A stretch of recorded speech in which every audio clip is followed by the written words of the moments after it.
Hello students, welcome back to your history class. So we had stopped at question number 4 and I had told you all to find the answers of question number 5 and 6. Question number 5 was, what were the main arts and crafts that Mesopotamian invented first of all? The answer is that the Mesopotamians were the first people, probably the first people who used the potter's wheel. They were also probably the first people to make the glass wall. Okay, these are the two answers. Next was, what are the important factors responsible for urbanization? So there are 3 points in this, 5 points in this. The first one is the development of various crafts. Next is trade and commerce. Please check your answers here. Then is efficient and well-developed means of transport, especially the waterways, which enables transportation of goods quite easily and it's inexpensive, which were the important factors responsible for urbanization. The fourth was availability of many services so that the life of citizens become quite comfortable.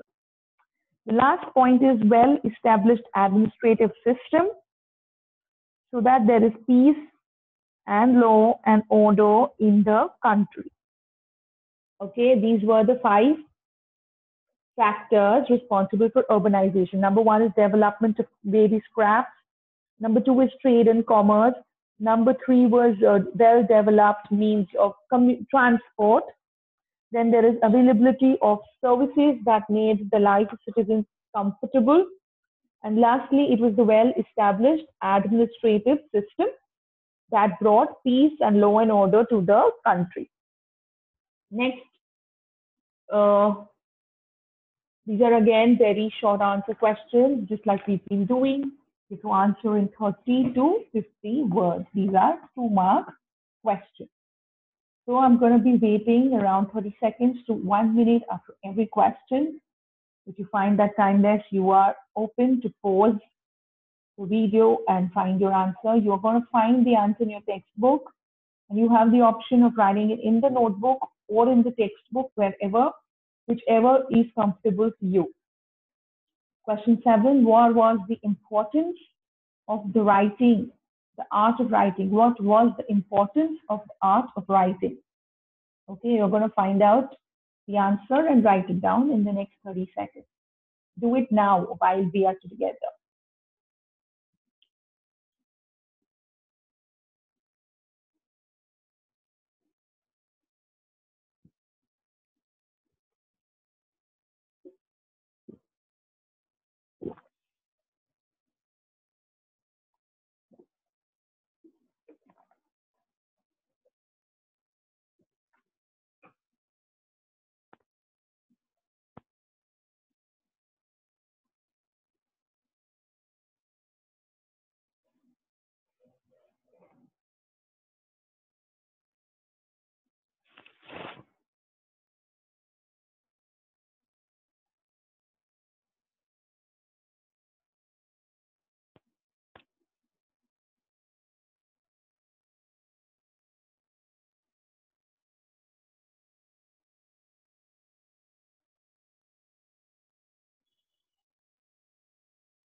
Okay, so the answer to this is this facilitates it. The importance of art of writing was that it helped in keeping and maintaining an account of the transactions. 1 point. The other point you have to include is it helped the government to collect taxes. And lastly, it contributed in spreading education and enriching the literature. 3 points that you should include in this answer. Next question. Which 3 types of cities developed in Mesopotamia? You're going to tell me which or what 3 types of cities had developed in Mesopotamia? 30 minutes, 30 seconds to answer.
Okay.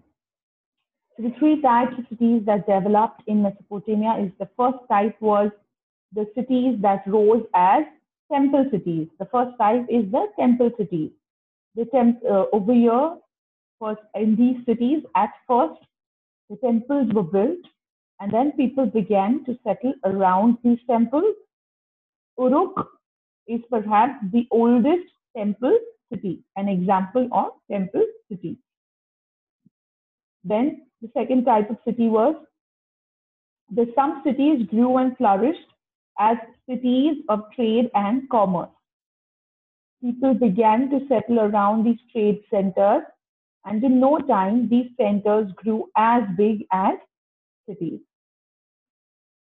Number three is some cities grew and expanded because they were the seats and centers of power.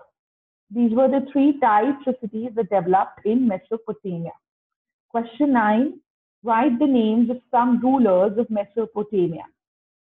I repeat, write the names of some rulers of Mesopotamia.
Okay.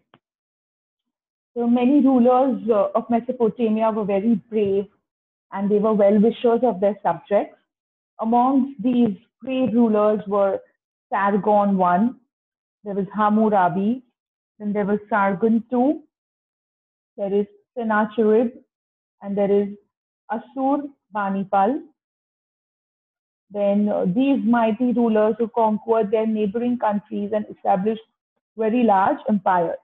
Although there were rulers like Gudea, Hammurabi, and Neluchand Dresser, who were well-wishers of their subjects, and they did many tasks for the welfare of their people. So there were two types of rulers: the ones who had expanded, and the ones who did very good things for the welfare of the subjects or their people. Okay. Now this one, what were the steps taken by Mesopotamia to promote its trade and commerce?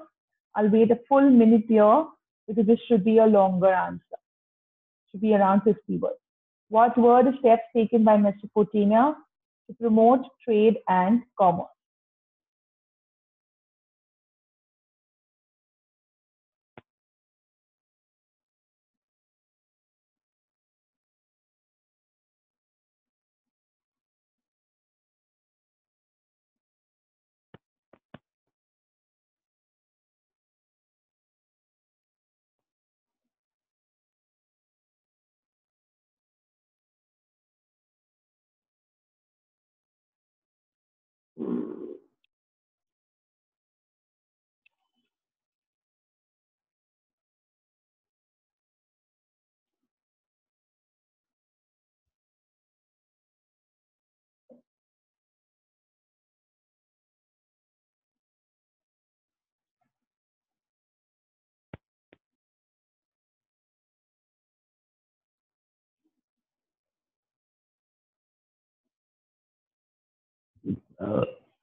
Okay. So the answer is in order, if there are 5 points to this answer. The first one is in order to promote trade with other countries, Mesopotamians produced goods as a high quality then, and so they were in great demand everywhere. So they gave good quality goods. Secondly, the king and governors themselves supervised the production of quality of goods. So they took interest in the production process. Number three, special and stricter lanes were made so that all dealings were just and fair. So there were good laws over there. Number four, there were wheeled cars as well as camels to transport goods from one place to another. Rifts of logs called killets were used to carry goods on water. So that means that there was a good infrastructure in place. And fifth is trade agreements were recorded in black and white, and rules were granted for governing the payment of debts. That means they had taken care of the financial and how the finances were going to be taken place. So receipts were in place. So all these things helped to promote the trade and commerce in Mesopotamia. Okay, next, why is King Gudea known as a great Mesopotamian ruler? I repeat, why is King Gudea known as a great Mesopotamian ruler? 30 seconds for this.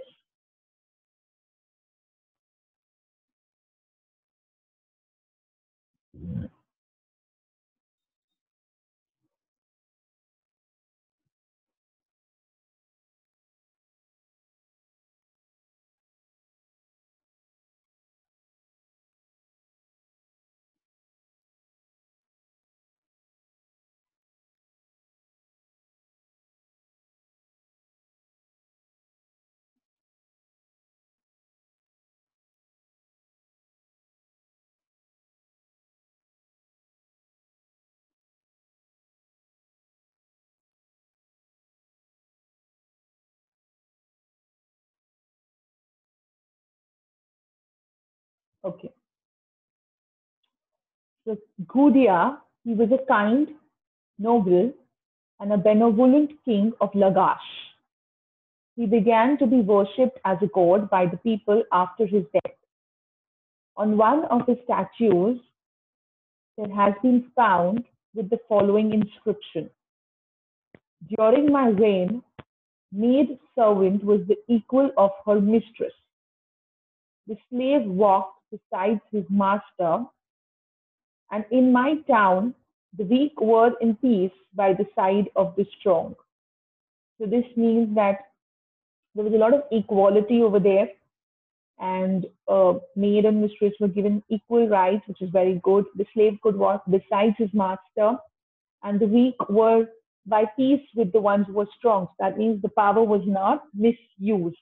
And hence you can say that Guya was a great Mesopotamian ruler, and he was definitely a kind ruler. Okay. Estimate the achievements of King Ashurbanipal of Mesopotamia. I repeat, estimate the achievements of King Ashurbanipal of Mesopotamia.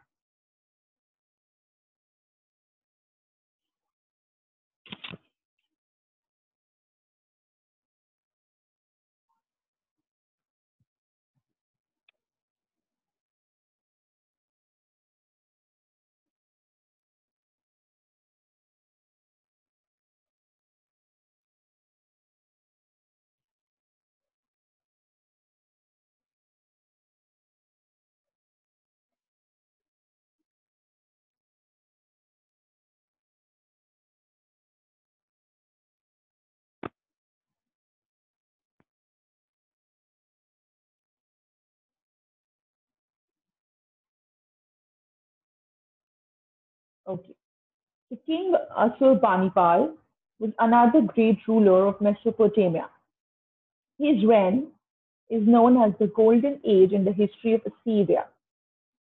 He further extended the boundaries of his empire and conquered even the southern part of Egypt, which could not be conquered by his ancestors. He was also a great patron of learning.